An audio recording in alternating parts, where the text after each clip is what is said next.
traditionally po, every Christmas and Survivor's Day, which is December 8, nagbibisita po yung ating mahal na mayor sa mga bata na may cancer. Nakakatuwa po kasi nagdadala siya ng mga laruan, mga pagkain para sa mga bata.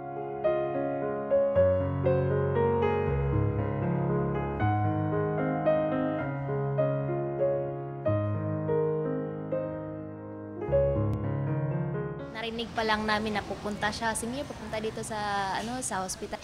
Magulo kami masyado dahil excited kami makita siya.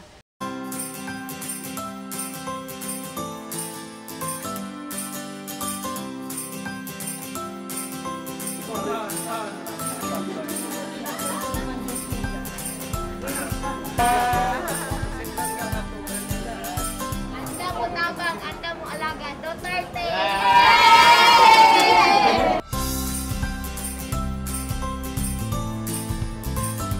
Akala kasi namin hindi na niya kami mabibigyan ng panahon kasi president na siya. Pero mas nabigyan niya kami ngayon dahil yung parang kahit gaano siya ka-busy, may panahon pa rin siya sa amin para bisitahin kami dito.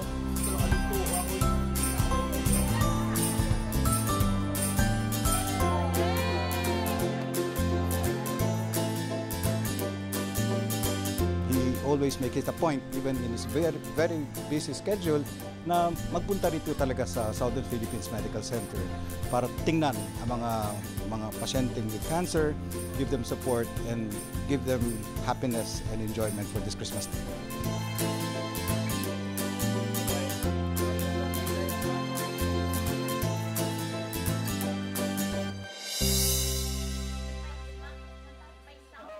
Tuwing Pasko, nagbibigay aliw talaga yan si Mayor Duterte. Ang kanyang soft heart is especially with the children with cancer.